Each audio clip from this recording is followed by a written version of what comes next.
अब बायोडाइवर्सिटी को मेजर कैसे करते, वो लेवल थे बायोडाइवर्सिटी के, अब हम मेजरमेंट कैसे करेंगे बायोडाइवर्सिटी का। तो जनरली बायोडाइवर्सिटी को हम मेजरमेंट दो तरीके से होता है। एक होता है on the basis of species richness.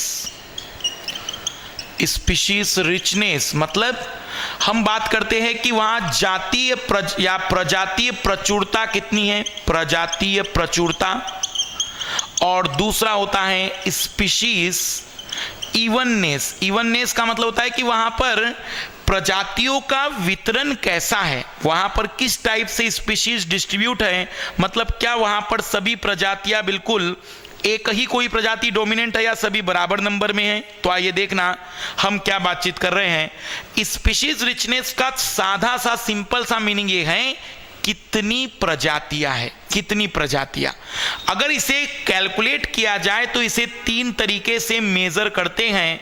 एक होता है अल्फा स्पीशीज रिचनेस, दूसरा होता है बीटा और तीसरा होता है गामा।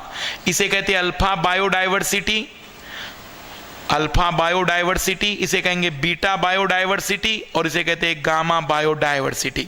ये मेजरमेंट करने का तरीका है।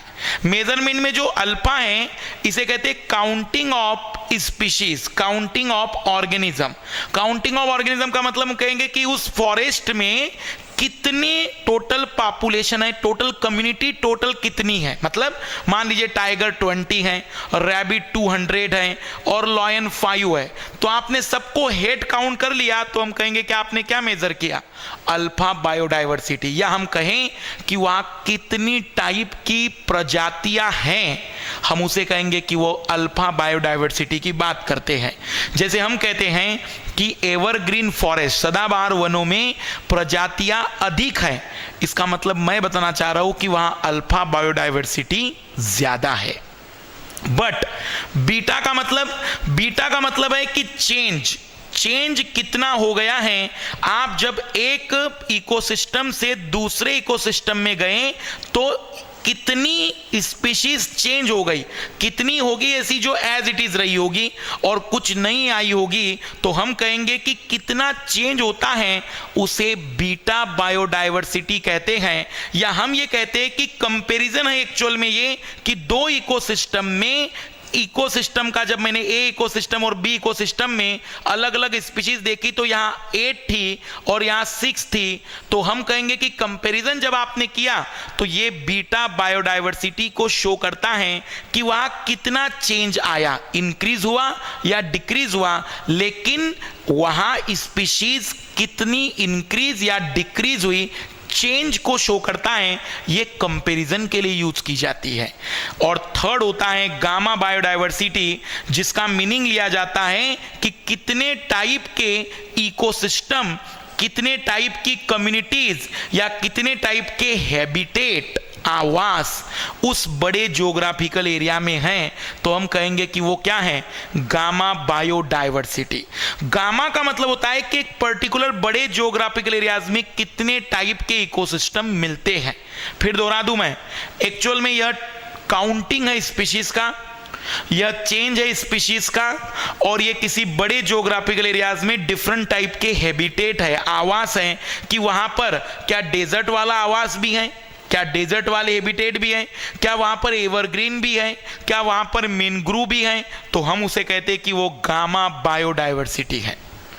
जब भी बातचीत आएगी स्पीशीज रिचनेस या बायोडाइवर्सिटी मेजरमेंट, तो या तो स्पीशीज रिचनेस के बेस पर या स्पीशीज इवननेस के बेस पर।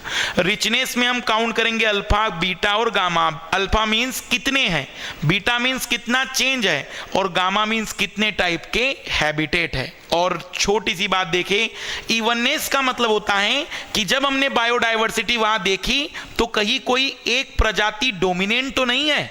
जैसे आप देखना, हो सकता है कि किसी फॉरेस्ट ए में हमने देखा तो टाइगर 2 थे, रैबिट 2000 थे, वहां पर फिर लॉयन देखा तो 1 था, डियर जो थे वो 7 to 8 थे, तो हम कहेंगे कि यहाँ इवननेस नहीं है, क्योंकि यहाँ रैबिट डोमिनेंट पॉपुलेशन है और ऐसा इकोसिस्टम स्टेबल नहीं होता है, अनस्टेबल होता है। इसलिए ये इवननेस हमें बताता है कि वहाँ बायोडाइवर्सिटी तो है, लेकिन उसमें इक्वल नंबर है कि कोई डोमिनेंट है।